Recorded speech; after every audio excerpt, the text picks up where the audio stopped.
Welcome back to another deep dive.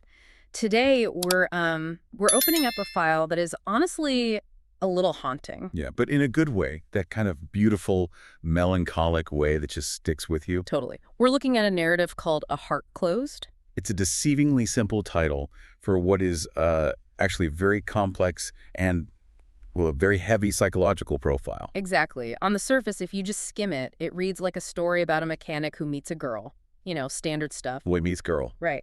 But once you get into the source material, the internal monologue, the sensory details, it becomes this intense exploration of emotional isolation. It's all about the walls we build to keep ourselves safe. And the terrifying mechanics of having those walls torn down. And specifically, it's about the cost of that safety. That's what we really need to dig into.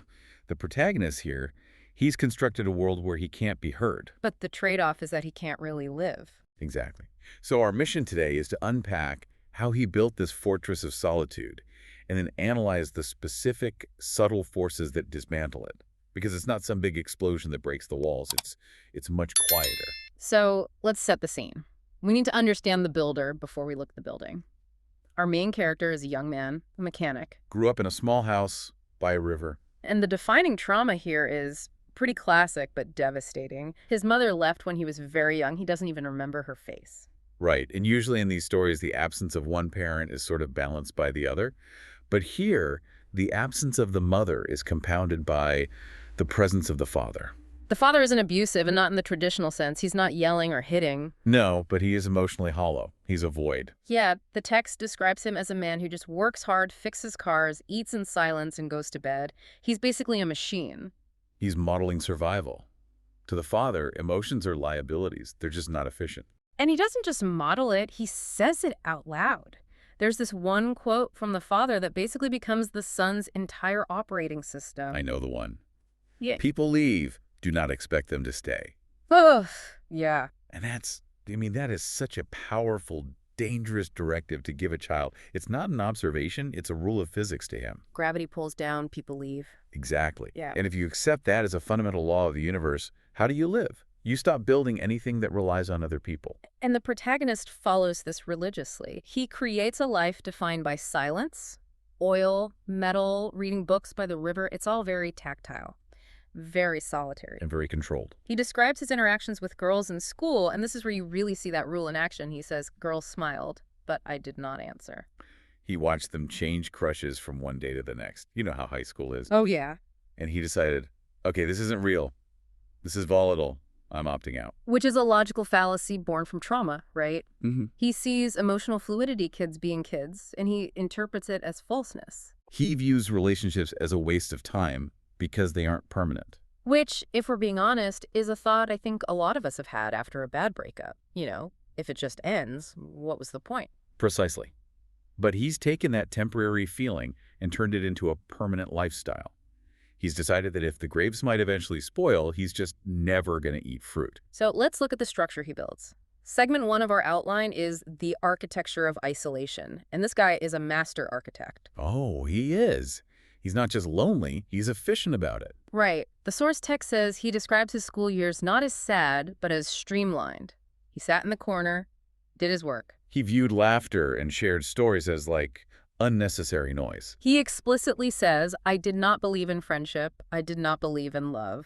I mean, that is a heavy thing to internalize as a teenager. That's a whole worldview. It's a preemptive strike. If you decide beforehand that affection is fake, you never have to risk reaching for it. It's a defense mechanism. It's called anticipatory coping. So you anticipate the pain of loss.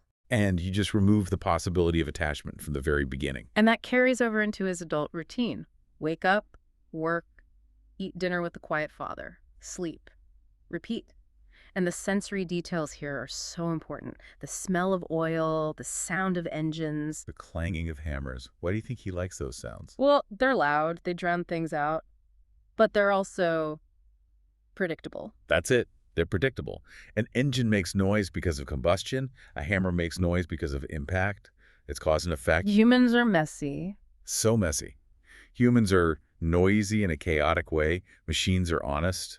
If a machine breaks, you can fix it with a wrench. If a person breaks, there's no manual. He says in the text, "I wasn't sad, but I wasn't happy. I was fine alone." And that phrase, fine alone, That is the most dangerous lie in the entire You story. think he's lying to himself? I think he's achieving homeostasis. In biology, it's the state of steady internal conditions. Yeah, your body fights to stay at 98.6 degrees. Right. His psychological temperature is set to alone. He's controlled his environment perfectly. But we're social animals. He's basically starving to death, but he's convinced himself he doesn't need food because he's learned to ignore the hunger pangs. That is a bleak image. But it sets the stage perfectly for the disruption, because even the best laid plans. They get ruined by variables. Enter the catalyst, the girl. The girl. And what's fascinating to me is her strategy. If she had come in like a wrecking ball, he would have just reinforced the walls. Absolutely. But she doesn't. Right. So the first meeting, she brings her car in. He treats her like an appliance. Fix the car, ignore the human. She asks, do you like working here? And he just silence. He gives her nothing. Most people would find that rude and just never come back. Or they'd get awkward and leave. I would have left.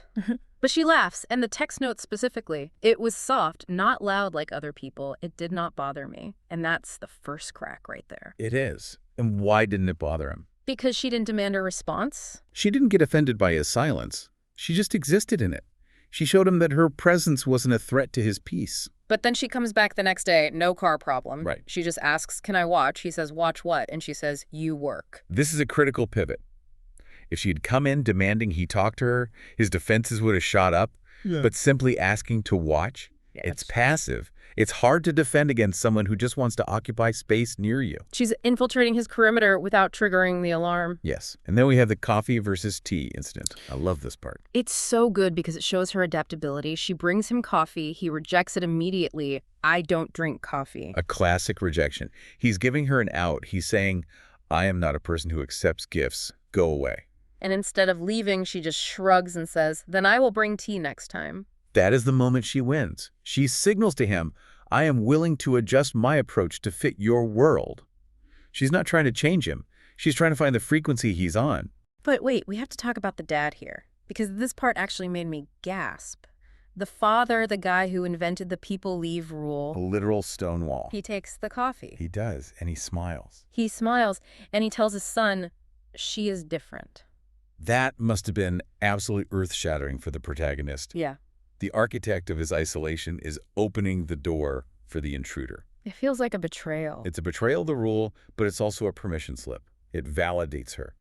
If the father, the ultimate authority on staying safe, thinks she's okay, well, then the protagonist's logic starts to fall apart. So now the defenses are eroding from the inside and the outside. This leads us to the river, his sanctuary, and suddenly she's there too. And she starts asking questions, but notice the type of questions, not, what's your favorite color? She asks, do you like the river? And do you ever think about leaving this town? And his answer is so telling. This is my home. And she hits him with this line, home is not always a place. Boom. She's introducing abstract concepts into his very concrete world. He deals in metal, oil, rivers. She's talking about emotional geography. Here's where it gets really interesting for me. The gift. She gives him a small box. Inside is a keychain, a silver key on a black string. And what does he say about it? He says, it was simple, just like me. Exactly. She saw him. Yeah. She didn't give him something flashy. She gave him something functional, simple, metal. It fits his identity. But why a key? Is that symbolic? Absolutely. It's a totem. By giving him a key, something you keep in your pocket, something you touch every day, she is physically anchoring herself to him. So he puts it in his pocket. And now he's physically carrying her influence around with him. He can't pretend she's not part of his life when he's literally carrying her token against his leg. That brings us to the rain scene. To me, this is the emotional climax. It's raining, the shop is empty. He thinks she won't come. But he's waiting for her. That's the first change. He's anticipating her presence, not her absence. And she shows up soaking wet. The visual is so crucial. She is uncomfortable, wet and cold just to be near him. That proves commitment. It disproves the people leave theory because a person who is going to leave doesn't stand in the rain for you. And she asks the heavy hitter, do you ever feel lonely? There it is, the confrontation. She's stripping away the final lone lie. He tries to dodge it. He goes right back to the script. I don't need people. He just counters with, but you let me stay. Checkmate. It is. He realizes in that moment that his passivity was actually an act of choice.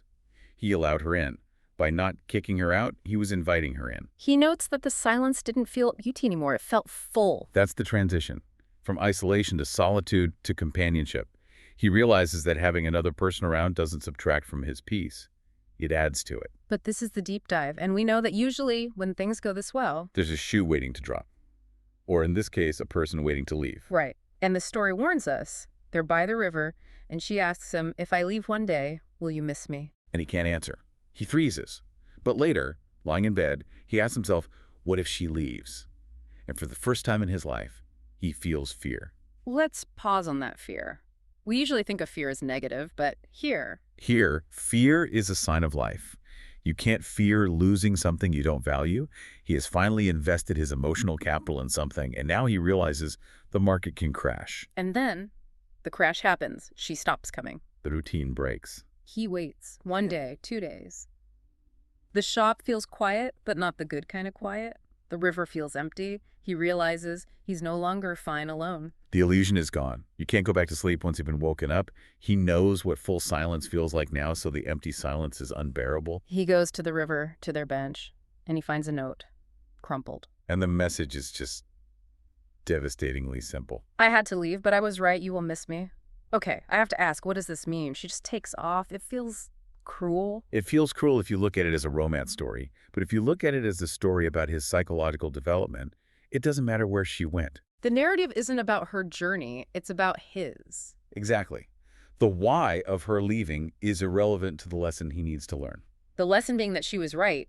He does miss her. Yes. She forced him to confront the reality of his own emotions. She proved that he is capable of missing someone. She proved that he is human. The ending is so powerful, but it's tough. He's holding the keychain, he's sitting alone, but he says, my heart was no longer closed, and now I did not know how to close it again. That's the crux of the human condition right there. Is it better to be safe and numb? Or is it better to feel the excruciating pain of missing someone? Because that pain means you are alive. The story definitely argues for the pain. Absolutely. The pain is the price of admission for a meaningful life. The father tried to protect him from the cost, but in doing so, he denied him the product. The girl came in, gave him a free sample, and then left him with the bill. And he realizes it was worth it. It was. It's interesting that the story doesn't give us a happily ever after. She doesn't come back. No, they don't get married and run the auto shop together. And if she had stayed, he might have taken her for granted. The loss, the grief, is what solidifies the change. He is a different man because she is gone. A man who knows he can love and a man who knows he can hurt. That makes him fully human. He's left holding the key, literally and metaphorically. A key that opens a heart but can't lock it back up. You know, it makes you think about the people in our own lives who act as those catalysts. The people who just refuse to let us stay in our corners. You know, we all have that instinct to protect ourselves. People leave. It's a rational fear. But this story asks, what is the cost of acting on that fear? It reminds me of that idea that grief is just love with nowhere to go. Precisely. And for the protagonist, for the first time, he has that love, even if it hurts. So as we wrap up this deep dive, let's recap. We went from people leave, don't expect them to stay, to I miss her and I don't know how to close my heart again. We moved from a philosophy of defense to a reality of vulnerability. And the takeaway here isn't that love conquers all. The takeaway is that connection brings color to a gray world, even if that color eventually turns into the blues of sadness. Better to see in color than to live in black and white. I want to leave you with a final thought today. We often talk about closure in relationships. We want to close the book, close the chapter, but this story suggests the ultimate victory wasn't closing anything. It was opening something that had been welded shut. Perhaps the goal isn't to protect ourselves from the wind, but to learn how to stand in the rain. A closed heart isn't a fortress. It's a prison. And as this story shows us, sometimes the person who holds the key doesn't have to stay forever to set you free. They just have to turn the lock. And walk away. Thanks for listening to this deep dive. Stay open, everyone. See you next time.